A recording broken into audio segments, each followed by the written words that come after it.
اعوذ باللہ من الشیطان الرجیم بسم اللہ الرحمن الرحیم۔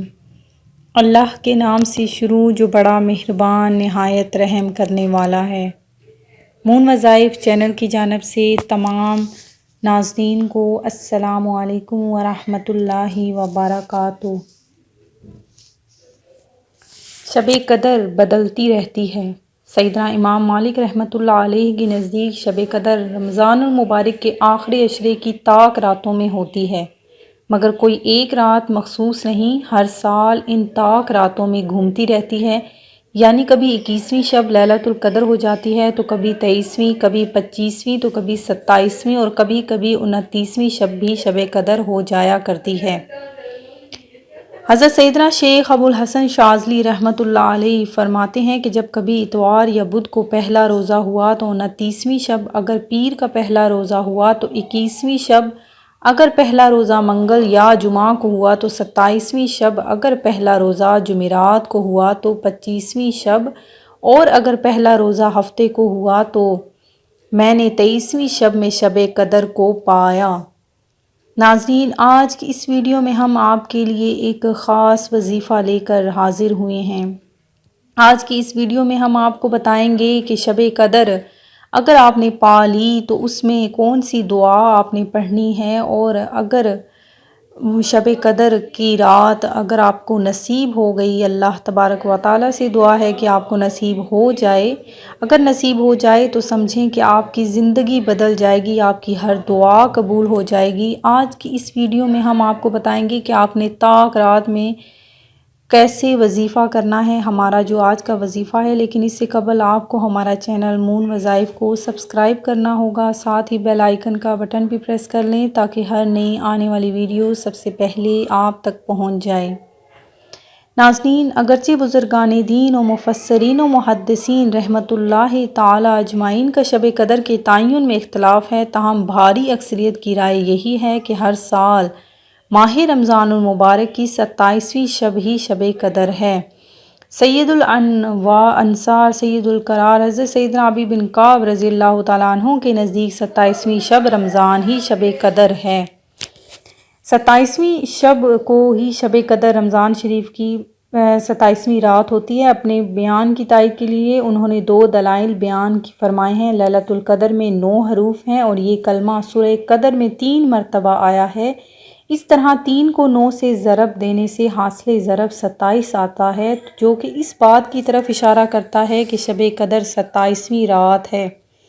اس سورہ مبارکہ میں 30 کلمات یعنی 30 الفاظ ہیں۔ 27واں کلمہ ہی یا ہے، یعنی جس کا مرکز لیلۃ القدر ہے۔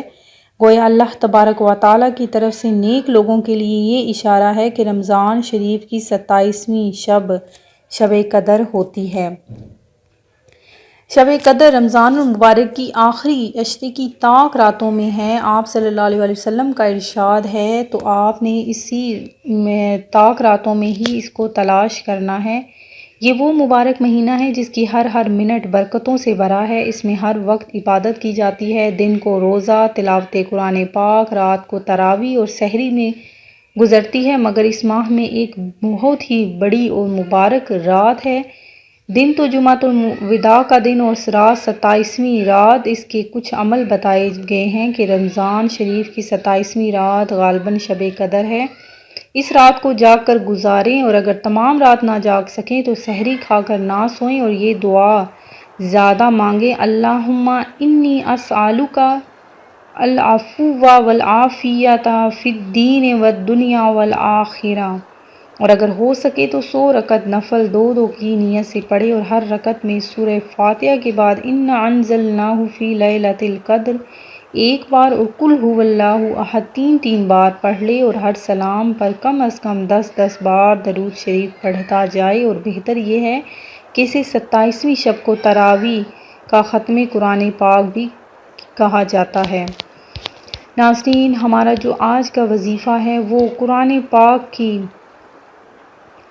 14 سجدے جہاں پر ہم کرتے ہیں، 14 آیات سجدہ کی تلاوت کا ہے۔ وہ کس طریقے سے آپ نے کرنا ہے وہ ذرا سن لیں اور نوٹ بھی فرما لیجئے، کیونکہ قرآن پاک میں 14 آیات سجدہ مختلف پارہ میں مختلف جگہ پر دیے گئے ہیں۔ آپ نے قرآن پاک کو اپنے سامنے رکھ لینا ہے اور آیات سجدہ ساتھ ساتھ پڑھنی ہے اور ساتھ ساتھ سجدے بھی کرتے جانا ہے۔ میں آپ کو طریقہ کار سمجھا دیتی ہوں کہ آپ نے کس طریقے سے پڑھنا ہے کہ جس مقصد کے لیے ایک مجلس میں سجدے کی سب یعنی 14 آیتیں پڑھ کر سجدے کرے، اللہ تبارک و تعالیٰ اس کا ہر مقصد پورا فرما دے گا۔ یعنی کہ آپ نے یہ جب تلاوت کرنی ہے اور سجدے کرنے ہیں تو آپ نے اپنے ذہن میں اپنی ہر جائز خواہش اور حاجت کو دل میں رکھ لینا ہے، اور اس کے بعد یہ آپ نے سجدے بھی کرنے ہیں اور آیات تلاوت بھی کرنی ہیں، خواہ ایک آیت پڑھ کر اس کا سجدہ کرتا جائے یا سب کو پڑھ کر آخر میں 14 سجدے کر لیں۔